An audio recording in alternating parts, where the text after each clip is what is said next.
The African diaspora are a unique group of people who migrated from the different countries in Africa to the diaspora, some in search of greener pastures. I am a member of that community, and I fully understand the challenges of leaving your country of birth and not feeling like you fully belonged to that country anymore.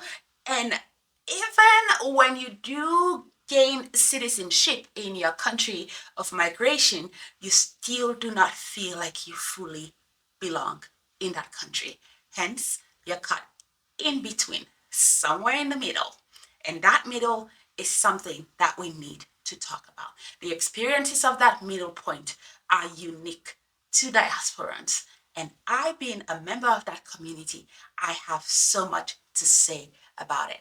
This is why Dimdin podcast was created, to create a safe space for us to have these conversations so that people who go through these experiences or who have had these experiences will be able to have a voice, will be able to share these experiences. Our neighbors in the countries that we've migrated to would be able to understand our experiences from our point of view.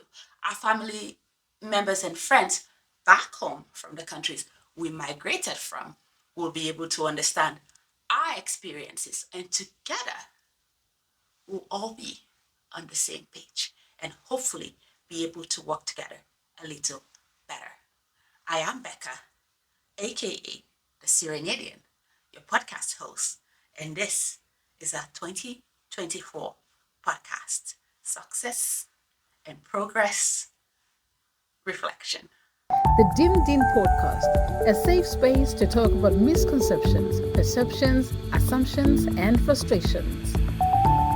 Join us for conversations and stories that explore how embracing our differences leads to a balanced, strong, and harmonious world. So, I am ready to answer about 15 questions that you guys asked to understand the process and the progress of the Dimdin podcast so far. Okay. Why Dimdin podcast? So Dimdin is a Timni word for unity. Timni is one of the 14 tribes in my country of birth, Sierra Leone. And Sierra Leone is in West Africa. Timni also happens to be my mother tongue. So I thought this would be a beautiful way to honor Sierra Leoneans and my mother's tribe. Also, because Dimdin means unity, and I am trying to find the similarities and differences within my dual identity so I can find that midpoint, that fine balance that I can hold on to and appreciate where I am at now.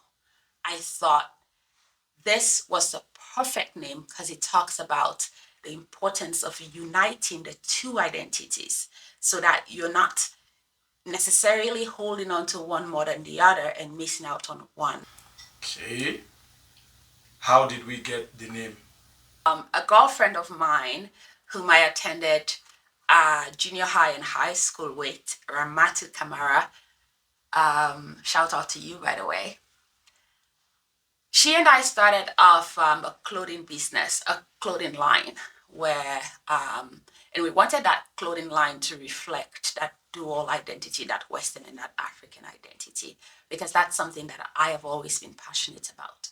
So, and we wanted a traditional sort of like name, like an indigenous name to Sierra Leone for our clothing line. So we agreed on the name Dimdin for a similar purpose, that's unity between two cultures. And so, unfortunately, the clothing line is not thriving right now. We're on somewhat of a pause. So when I thought about this podcast idea and had this conversation with her and told her that I was looking for a name, she was like, well, we have a name already. Why don't you just use it? So she gave me the permission to use it. And for that, I truly am grateful. we're hoping to resume the clothing line, hopefully sooner rather than later. But for now, that was how we were able to agree on that name. When did you start the Dim podcast? We started Dimdin podcast in April of 2024, if I'm not mistaken. That was when our very first episode came out. And that was the episode about parenting in the diaspora. If you haven't seen it yet, go and check it out. You will not regret it. That was our very first episode. And it's actually beautiful thinking about it. Just reflecting on that now.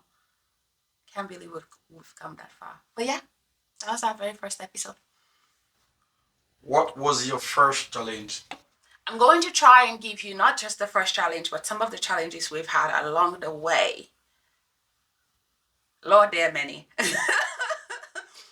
But a big one has been financial. Financial has been a huge challenge because when we started this, I thought, you know what? If we're going to do this, we're going to do this big. We're going to do this the right way. We're going to go professional. So we're going to hire someone to do the recording, have all the fancy stuff going, and do the editing. And we have to give the best. So that's what we did. But all of that money has been coming out of pocket. And because we have not reached that level of that level to monetize yet, we are struggling. It's been a challenge, and it is a challenge currently that is leading us to have more conversations around how else can we present this information, can we sustain the podcast without necessarily having to go bankrupt. And that is actually one of the reasons why we decided to self-record this episode, myself and my team, and try and edit on our own to see how well we do with this episode without the professional side of things. Let us know how we do. Let us know how we do. We're counting on your feedback. Okay? Okay? But another challenge that we've had. So even with like the little things, right? Okay, this is funny. I find it funny. I hope you do too. Lord, have mercy on my makeup when we started. I know that I know that is not like one of the key things, but when I go back to some of the episodes and I'm looking at the way that makeup looked, Lord have mercy, I was like, girl, what happened to you? How did you come up with this makeup? But those are some of the things that I can look back now and laugh at. I find another huge challenge has been like wardrobe, of course, because you're thinking, well, I cannot wear the same outfit for more than one episode because a girl has got to look fine. If you know me, you know I love looking fine. So a girl has got to look fine. So trying to maintain all of those pieces has definitely been a concern. I find trying to get people's buy-in, trying to navigate the YouTube platform, trying to get your content to the right audience, to a wider audience. All of those have been such a huge challenge that we're still trying to navigate. We tried applying for funds to get a grant, but unfortunately, we were not shortlisted for that grant. So we're still waiting. We're still hoping to apply again, but we definitely could use the support now. And that's just where we're at. So those are some of the challenges that we've experienced along the way, trying to navigate those key pieces so that we can bring the best content to viewers. And yeah, hope that answers that question. Who are your biggest support?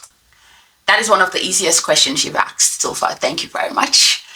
For supports, my biggest supports are my family members and, of course, my partner.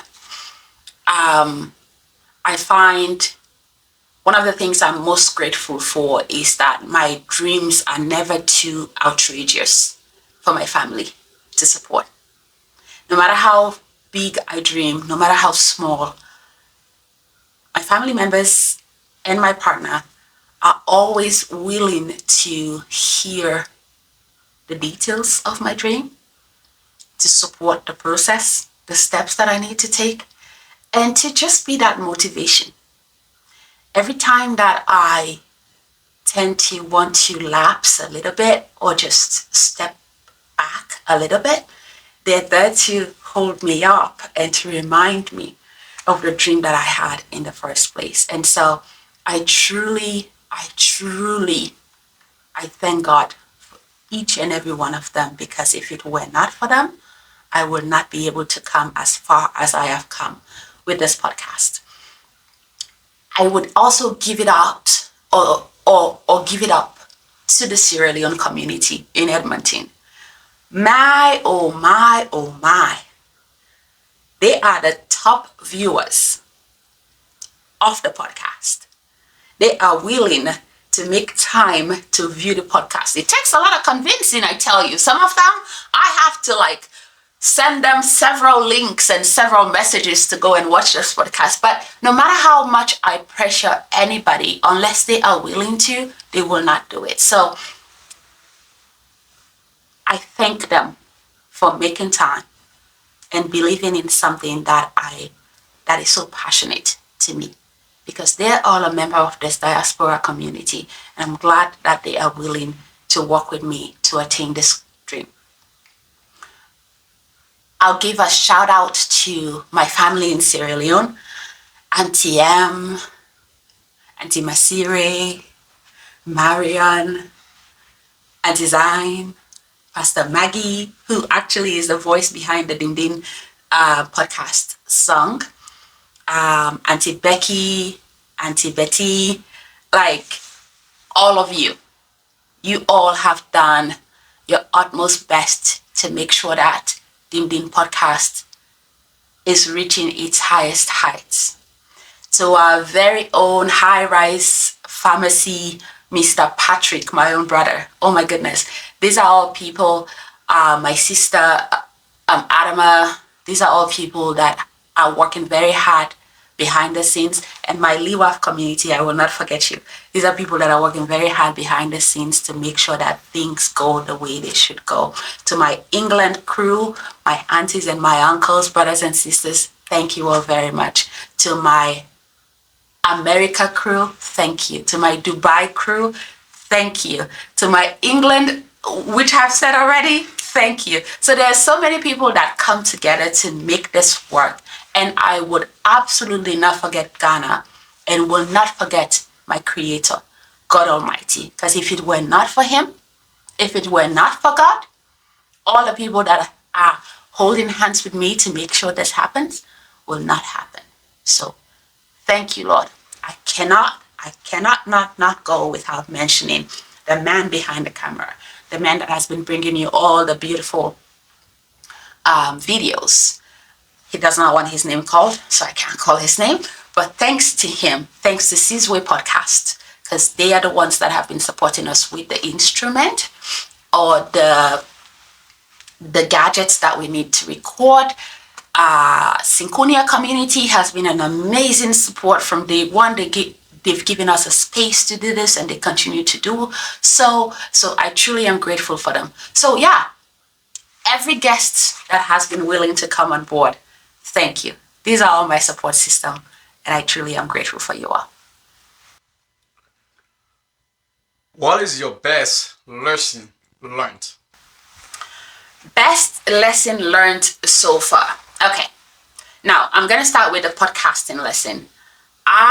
The best lesson learned so far is you can pressure people to subscribe on your channel, but you cannot pressure them to view your content. And trust me, you're better off having people who genuinely seek interest in your content to subscribe, because when they do, they'll come back and view the content, which is what you need, the views, as opposed to pressuring them to come and subscribe and they go and never come back.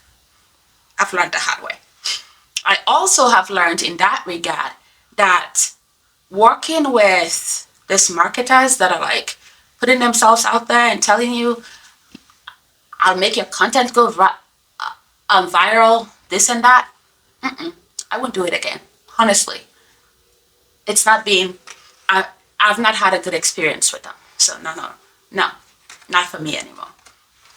But the most important lesson that I have learned so far is to bet on yourself.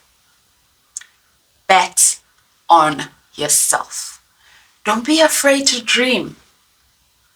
Don't be afraid to dream. I am at a point in this podcasting journey where I go out into the community and people don't even refer to me by my name anymore. I hear Dimdin, Dimdin, Dimdin. My name has literally changed to Dimdin. And people are just so kind as they share how impactful the episodes have been to them, as they share how proud they are of the work that we're doing, as they share how relevant and needed they believe this work is for the community. So even though we're not making money out of this, I feel so blessed to be in a position where we can do this and to have so much validation from these very people that we are hoping to bring the content to and to give a voice to. So those are some of the lessons that I have learned, and I would encourage anybody to not stop dreaming, no matter how big that dream sounds. And when you dream, do something about it. Do something about it. Do not underestimate yourself. There's so much you're capable of if only you allow yourself to take the first step. This one will be interesting. Have you lost track of your dream? Have I lost track of my dream? That's a really good question. And honestly, to be very frank, sometimes I wonder if I have. Not because I have lost track of the dream of Dimdin itself, but sometimes I feel like the structure is a bit off. And a good example is when we started the season. Season 1 was all about misconception or reality. So we find a topic and we have a debate around whether that particular subject is a misconception or reality. And so there was a clear sort of like guideline in that conversation. Going into season 2, we tried to elaborate on our frustrations a little bit. And that is what we took into season 3 as well. Now, in doing that, that catchy phrase that people had held on to, misconception reality, they didn't have that dopamine anymore, I'll put it. And I think because of that, we started to lose some members of the Dimdin community. And I think that has affected our views to an extent. So if you ask me, I would say every episode we've had so far is a relevant conversation for the African diaspora community. However, I think we could use a little bit of work in creating the structure, reassigning some of the episodes in a particular playlist that is similar so that there's more clarity in the message that we're trying to pass on. I think that's one piece that we need to focus a little bit on. Yes, we did apply for the recent anti-racism grant, but unfortunately we were not shortlisted. What we have decided to do though is put the right logistics in place for Dimdin podcast so that hopefully by the next time we apply would meet the requirement and hopefully we will get it. We also have received some support from the Africa Center. Thanks to them and shout out to them. We are hoping to receive more support from them, hopefully. But yeah, that's where things are at right now financially for us. Okay, well, some people do this podcasting for passion. Some people might say, I just want to do it. And then, in your own case, do you hope to get money for this? Well, of course, I'm investing in it, so I am hoping to get some financial gain out of it. The passion is there, but you need the money to sustain the passion. That's how we'll keep bringing the content to people, right? I am investing in it because I believe in the passion and or I believe in the dream and the need for it. And having that passion for it, I want to keep the passion alive. I want to keep that fuel burning.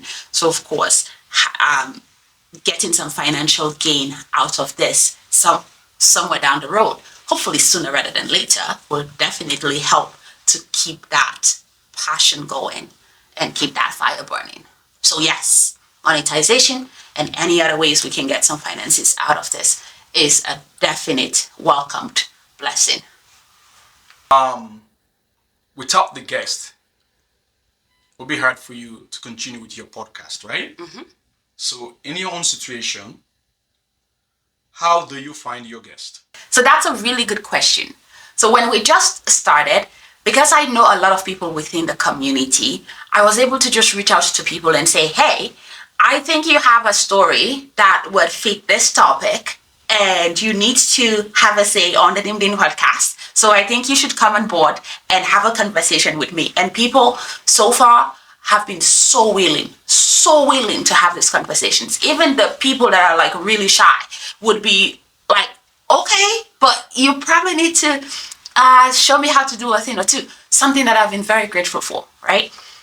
Now, it's come to a point where people watch my episodes, see some of what I'm doing, they understand the concept and the motive behind it. And they reach out and they're like, hey, we saw so and so, and we would like to come on and be a guest on the podcast. We have a story to tell, would like to talk on this topic. Would it align with your goals? So now people are reaching out, and that's how we're getting guests now. There's an endless pool for guests. Trust me, there's a lot more goodies coming your way. The big leagues, talking about the people have been doing this for quite a long time. Mm-hmm. They got big platform. They got people. They got employees, right, that control their social media, their all that kind of stuff, platform, right? Mm-hmm. So in your own case, who maintains your channel? That's another brilliant question. I'll say again, the work is literally split between my team and I. I will never take the credit, the sole credit for everything that's happening. Because between my team and I, okay, so the videographer records the videos and edits them and sends them our way. And between myself and my team, we uploaded the videos, make sure that we're putting all the right tags, all the right, like every time I create the thumbnails, I'll send it to my team to get their feedback. When choosing a title, I'll reach out to my team. What do you think about this? When writing the description, I would reach out to them. We'll would all agree on what to do and how to do it. And then once we're done with the uploading piece, trying to convince people to come on for the premiere, to come watch the premiere. That's another situation that we all reach out to people and we're like, okay, the premiere is going to share the links, sharing the links to groups, to our different Facebook pages. So the marketing aspect of things, that's between the whole team and I. And honestly, that's why I cannot take credit for everything that happens. It's literally teamwork. And I'm pretty sure that some members of that team that share, I don't even know. Because I'm pretty sure there are people out there that are sharing this content because they like it. And I don't even know that they do exist, but they're doing it. And to you, thank you. Do you consider 2024 a success for you? And what is your goal for 2025? 110%. 2024 was an absolute success. We started this in April, and between April and now, we have over 1,400 subscribers. We have over 60,000 views, several likes, comments. Like, the channel is booming, not to the point that I would like. But I have learned over the years or over the months to just be grateful. So was was 2024 a successful year? Absolutely yes. And thanks to my team, thanks to God for that success. Now, 2025, what do we want to get out of 2025? I want to, what's the right English word to use here so I don't blunder? I want to multiply every success that we've had. Not even multiply, like times everything by 100. We want to go big. We want to reach a wider platform. We want to monetize. That is a minimum requirement. So by the end of January, we want to monetize. That's non-negotiable. And we want to reach as many people out there as we can. We want our subscriber rate to go high so that when we're coming back at the end of 2025 to give you feedback, we have a lot more to say. Another piece that I definitely would like us to do for 2025 is create more structure, right? As I mentioned earlier. And how we want to do that is we noticed that when we took a break, season one, when we took a break between seasons, we definitely lost some viewers. So now we don't want to take a break. Instead of releasing videos every week, which is very high maintenance, we want to release videos every 2 weeks. And we want to choose a topic to focus on for the month or for 2 months. So if we say we're going to focus on relationship, every guest is going to bring their views on relationship with regards to the community that we're focusing on. And if we say we want to focus on Black history, we'll look for different people who can speak on that topic and put them in individual playlists. So making things more clear, more specific. Those are some of the things, yes. So those are some of the things we want to achieve in 2025. And hey, we're open to surprises. So whatever the Lord puts our way that we can achieve, we're up for it. So last question. Okay. Please. Ready for this? Are you ready for this? Yes. Because every influencer and people out there that people look up to, and I know you're one of them. There's so many people look up to you. Thank you. And then so many people expect a word of advice that's coming out of you. What is your advice to content creators? For a little bit of advice. Well, I can speak from the bit that I know, from the lessons that I've learned so far, because I can tell you there's so much to learn and I am still learning. I'll say be intentional. Be intentional about the content you want to create before even starting on that journey. Do your research. It's important to dream, but try and specify your dream so that it does not become this one big dream that seems unattainable. Try and gather your thoughts. If YouTube is a platform that you choose, know your niche. Try and do some research about your niche. Because it's really important to know who your people are, who you're creating content for, and what they want to see or hear. Storytelling is a big one. Know how to tell your story. And that would really, absolutely, definitely get you far. I'm doing a lot of learning now and I'm doing a lot of research. Things that I think if I had done before starting, we would have had even bigger progress report right now. Don't be afraid to invest in your dream. Because you know what? Nobody's going to bet on you more than you are willing to bet on yourself. And nobody would invest in you or your dream more than you are willing to invest in your dream. Don't hesitate to bet on yourself. Don't hesitate to invest in your dreams. And don't hesitate to do the work. Some days I don't go to bed until 2 or 3. Just trying to get the editing done and get things sorted, reach out to people, write those notes. It's a lot of work, but I genuinely believe that there's a need for what I'm doing. So I um I do that work with a smile on my face every time. If the money was my focus, I would have quit from season one. Your passion should be higher than your interests in the financial aspect. If your desire to make money is higher than your passion, you may not do very well. You probably will not do well on this content creating business. And even if you hit that jackpot, you may not be able to sustain that goal. So, passion over money. So, those are key things that you need to know going into this YouTube platform. And just know that you have to learn the skills, the requirements that YouTube is looking for to be able to succeed on YouTube.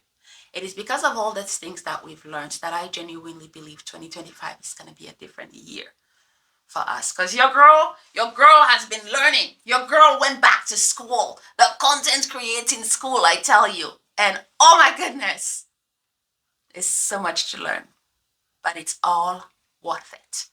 And it'll all be worth it at the end of the day. So those are a few things that I'll say. More will definitely come as we go. But yeah, for now, those are some of the things I can share. Can you tell the viewers out there about your own story? Because you have told everybody's story right now, your own story, because we want to know who is Becca. Becca. Okay, so first of all, Becca is short for Rebecca. And I go by, my day-to-day name is Patricia, which is the name that I use for other things. For this podcast, I thought it was a good idea to go with the name Becca because that's a name I don't use as much. So Becca migrated to Canada in 2010 through my father's support. And for that, I'm always grateful. And in coming to Canada, my father, within my first few months in Canada, asked me to write a letter to self, to just remind myself of why I am in Canada. Because in his words, he said, Canada is a land of opportunities. However, the path, the outcome of your being here, like the outcome you see a few years down the road, will depend on the path you take today. He said, there are different parts that he said there are different paths that you can follow. So you need to ask yourself, what is it you want to get out of this opportunity and how you're going to get that. And so I wrote that down. He said he wanted that to be like a reminder for me every time that I lose track of my why, to go back and remind myself of that why. And I may not have, I actually still have the physical copy of that, but it's also here. Doing that, I focused on empowering myself academically, professionally, seeking social knowledge, and I allowed myself to dream. And for every dream, I make sure that I spend some time to reflect on the how. How do I make this dream a reality? Back in Sierra Leone, we experienced the civil war, which was a very catastrophic moment for most of us, and most of us live with those experiences. Now, having been through everything that I have been through, I am determined to turn my story around. I am determined to control my narrative. I am determined to make the best out of every opportunity that God throws my way. And that has been my motto. That is the very map on which I navigate life. That's why I'm not scared to dream. I am so grateful for every opportunity that has been given to me up until date. Um, I am a mental health therapist by profession, and I have a social work background. Within that profession, I realized that I think within over 10 years of service as a social worker, going into the mental health therapy position, I probably have served, I cannot count more than 10 Black people that I have supported within that field. So then I realized I absolutely know there is a need within these communities for this service. At the same time, there is an underutilization of this service by these people. So there's a gap in between. And I don't know what that gap is, but I still had a strong desire to serve members from this community.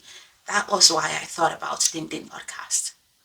Because I thought if we had a safe space, a safe platform where members of this community can come and have conversations about experiences and frustrations and challenges within this community, at the same time share resources that can be accessed by this community, and also share the way that they want to be supported by members from other communities, I think people will be able to find more help from the comfort of their homes.